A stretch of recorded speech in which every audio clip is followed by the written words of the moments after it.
Sam. I'm talking about the moon in Aries. So when the moon is in Aries in a natal chart, or when it goes through Aries in the sky, it really connects our mind, our moon, our consciousness with that quality of Aries, which is fiery. It's ruled by Mars. It's initiating. It's about individuality and asserting our individual will. And so, the moon is the mind, which is the field of consciousness. It's the open state of awareness that wants to feel connected, wants to merge. The moon is really our psychology, and the depth of the moon is the depth of the heart. Underneath it all, through the moon, we want to feel peace and stillness and silence. And rather than connect with that depth through the heart, we usually ride up and down on the waves of emotion.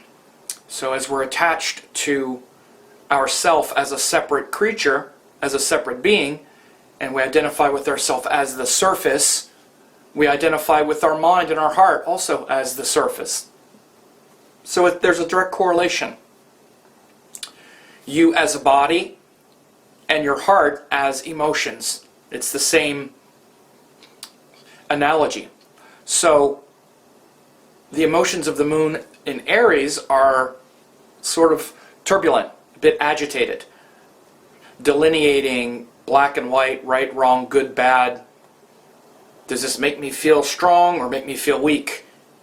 Am I strong and tough and powerful, or am I being asked to compromise? So when the moon is in Aries, we tend to be, again, the emotion with Aries is one of like agitation. And it doesn't always have to stay agitated.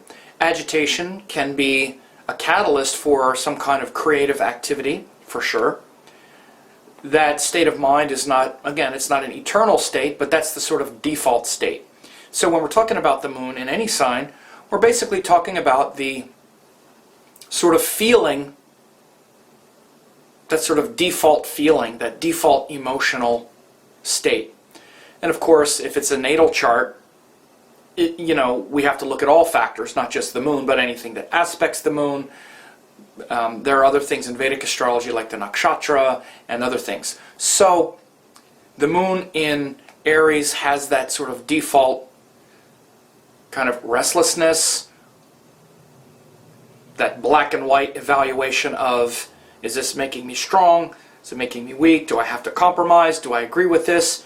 Does this align with my principles or take me away from them? And it creates that sort of emotion. So notice that. Notice when you see the moon in Aries in the sky, for those 2.5 days, when you see the moon in Aries in a natal chart, realize that the person will have a tendency to, again, look at things that way. So rather than feeling that emotion and that sort of connection with the heart that is peaceful and calm, it's a bit more agitated. And as you can imagine, the moon in Mars-ruled signs doesn't do so well. Of course, the moon is debilitated in Scorpio, the other Mars-ruled sign. But in Aries, it's also kind of restless, but in fact, it's more aggressive. It's more assertive.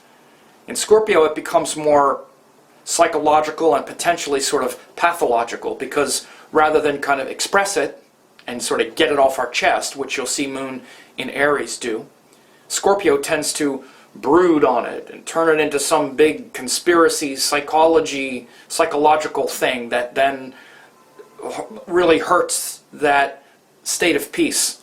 When the moon is in Aries, you can imagine that the emotional state being so active and so potentially aggressive, one of the things you'll notice is that the person is always getting things off their chest. They're not letting it build up, like in Scorpio. It's not a sort of toxic buildup, at least not in the person. Maybe you get a toxic buildup being around them because they're always having to dump it on you a little bit. And this is one of the problems with Mars. Mars-ruled signs, Mars in general, is it's hard for us to sit with our irritability and frustration. We want to dump it. Something bothers us and we're like, I want to dump it on something. I want to vent.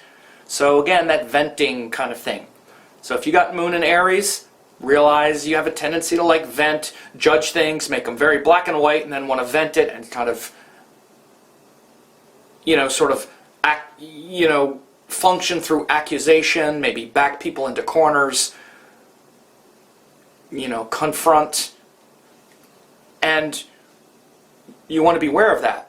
And again, you'll have a lot of emotional courage to want to take things on. You have to utilize that emotional courage for the highest good, and you have to be disciplined with that mind, disciplined with your emotional state, which again is kind of hard because the moon is the part of us that's really not disciplined. It just wants to feel good. So again, this is why moon in Aries can just have that tendency to be frustrated and really want to kind of cut and throw that frustration onto others. So be aware of that and try to transform that if that's where your moon is, and notice it in the sky as well.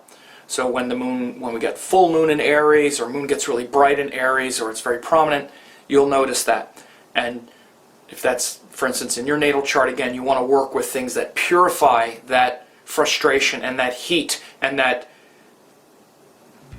unhappiness and that frustration, and channel into higher dimensions.